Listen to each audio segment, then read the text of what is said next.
Narito ang isang pasabog na update tungkol sa Sunday Law.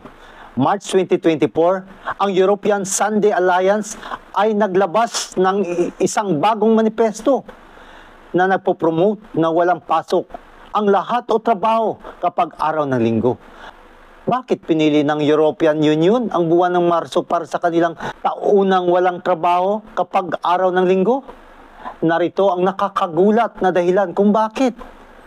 Patungo tayo ngayon sa revival ng panahon ng itim na kabayo na ayon sa propesiya ng mga aklat ng Apokalipsis. Maligayang pagdating mga mahal kong kaibigan dito sa channel ng Vince Traveler's Diary. Maaari po bang pakishare sa lahat ang bidyong ito? Ito ang Sunday Law Update sa Apokalipsis 6, talatang 5, at nang buksan niya ang ikatlong tatak, ay narinig ko sa ikatlong nilalang na buhay na nagsasabi, halika at tumingin ako. At narito, ang isang kabayong maitim at yaong nakasakay dito ay may isang timbangan sa kanyang kamay. March 2024, ang European Sunday Alliance ay nag-issue ng bagong manifesto na nagpo-promote na ang lahat ay walang magtatrabaho kapag araw ng linggo.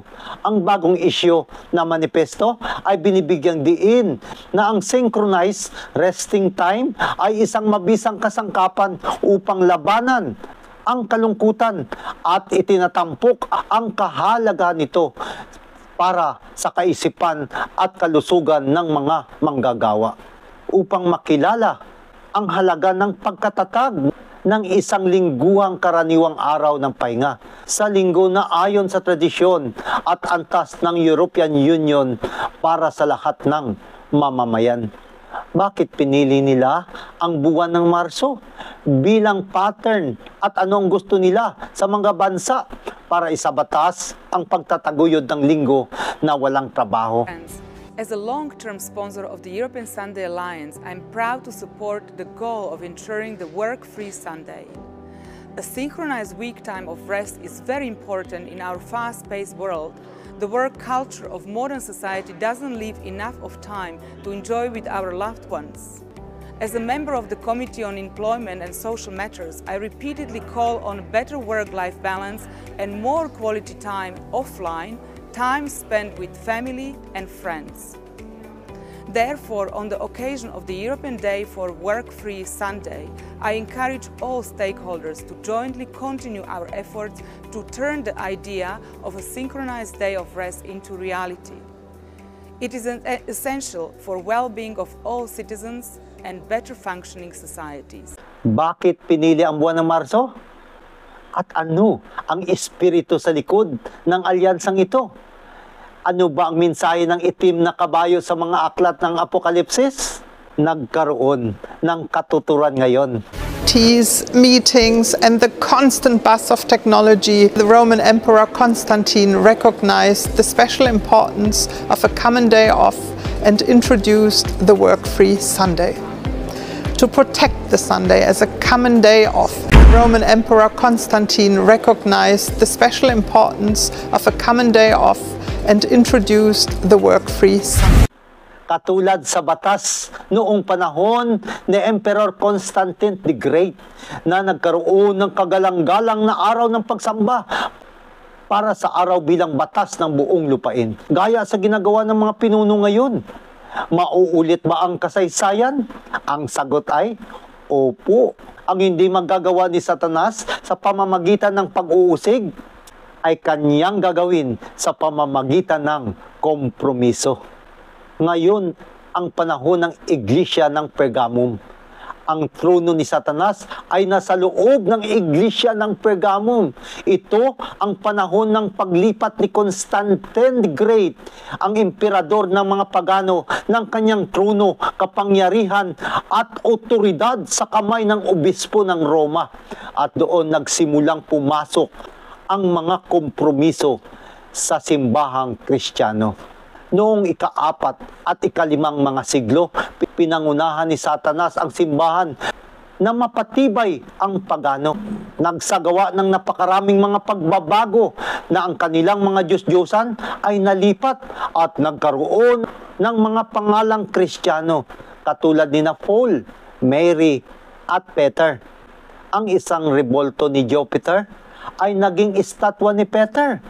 Ito ay hindi si Pedro, ngunit isang paganong rebulto na pinalitan ng pangalan at nilagyan ng sandes sa kanyang ulo na ito ay kumakatawan sa pagsamba sa araw.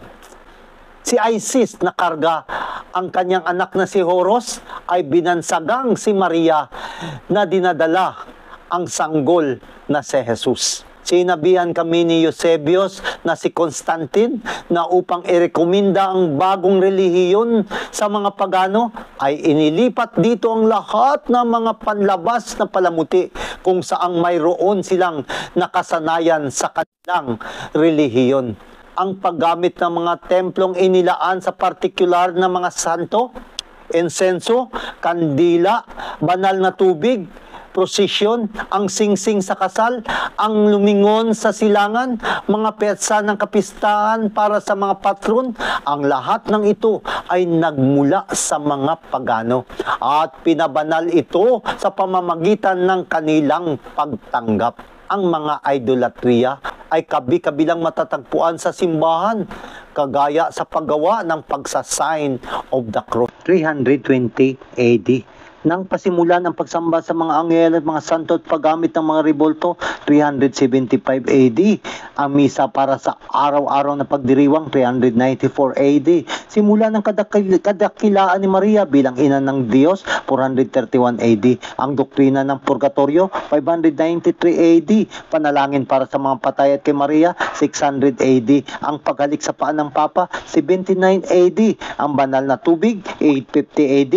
Canonization ng mga patay na santo, AD 995. Ang pinakadakilang kasuklam-suklam sa lahat, ang pagpapabanal sa araw ng linggo. Noong March 7, 321 AD, si Constantine the Great ay itinakda ang araw ng araw bilang isang araw ng pahinga na ipinag-uutos ni Constantine na Dies Solis o ang araw ng araw na dapat ipagdiwang bilang isang universal na araw ng pahinga.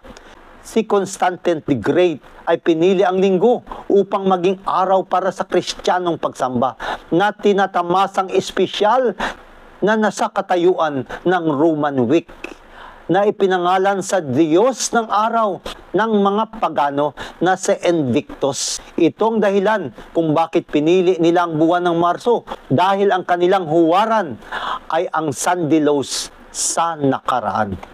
Ang linggo, sabi nila, ay binibigyang diin na ang linggo ay para sa mga taong nagtatrabaho sa mga tindahan, na ang mga storekeeper ay makakakuha ng isang araw na pahinga, na sa iba pang mga salita ay walang bibili at magbibenta tulad noong panahon ni Constantino upang bumili at magbenta sa buong imperyo. Parihong mga salita. Sabi ng Papa sa Laudato Si encyclical, nais niya ng ecological conversion na tayo ay dapat ding ipagdiwang ang pahinga lalo na mula sa pagbili at pagbebenta upang pagtuunan ng pansin ang pangingili ng Sabat, ang araw ng Panginoon. Breakpoint.org. Alaalahanin ng Sabat upang itigil ang global warming na hindi natin kailangang bigyang katwiran ang magandang paanyaya na ibinigay ng Diyos sa amin sa pagkuha ng isang araw ng pahinga ayon sa website. Na tila kapag si Trump ay nakapasok sa opisina, ang kanyang pangunahing agenda ay ang magbigay ng kapangyarihan sa mga evangelical at protestanting mga simbahan. Ang National Religious Broadcaster o NRB na isang international na samahan ng mga Kristiyanong tagapagbalita kung saan noong February 22 ay nagsalita doon si Donald Trump sa National Religious Broadcasters na isang kaunang konbensyon ay kanyang sinabi sa kanila na ang revival ay parating sa Amerika kapag nakapasok na siya sa opisina. But you weren't allowed to use that power and you're now allowed to use it. I get in there, you're going to be using that power at a level that you've never used it before.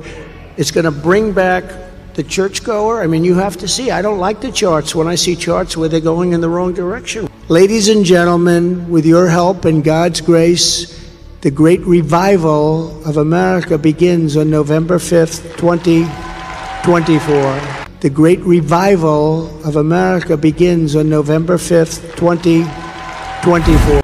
Sa kanyang pahayag, ito ang sinasabi sa Apokalipsis 13, talatang 2, ibinigay sa kanya ng dragon ang kanyang kapangyarihan at ang kanyang trono at binigyan siya ng dakilang kapangyarihan na magbigay ng hininga sa larawan ng hayop. At ang larawan ng halimaw ay pareho silang magsasalita kung ano ang magiging sanhi. Sa lahat na ayaw sumamba sa larawan ng hayop ay papatayin sila niya. Iginiit ni Trump na kapag ang Kristyanismo ay naibalik sa nararapat na lugar, ang mga nagsisimba ay magsisimulang dumalo sa serbisyo muli. At iyon ay ang serbisyo ng linggo. Gagawin ni Trump ang gawain ng pagpapanumbalik. Ito ay sinabi niya na ang lahat ng Kristiyano ay dapat na dumalo sa mga serbisyong panglinggo bilang banal na araw. Para sa lahat na kung ano ang ating dapat pinagtutuunan ng pansin ay ang pagsuko kay Kristo. Paglapit sa Diyos sa pamamagitan ng mga panalangin araw-araw. Isangkot ang ating mga pamilya sa ministeryo nitong mga huling araw, lalo sa pabalita ng 3 anghel. Hanggang sa muli, kaibigan, ito ang inyong lingkod, Elder Vincent Nepomuceno, para sa programa ng mga historya, propesiya at mga katotohanan na nagmula sa Biblia.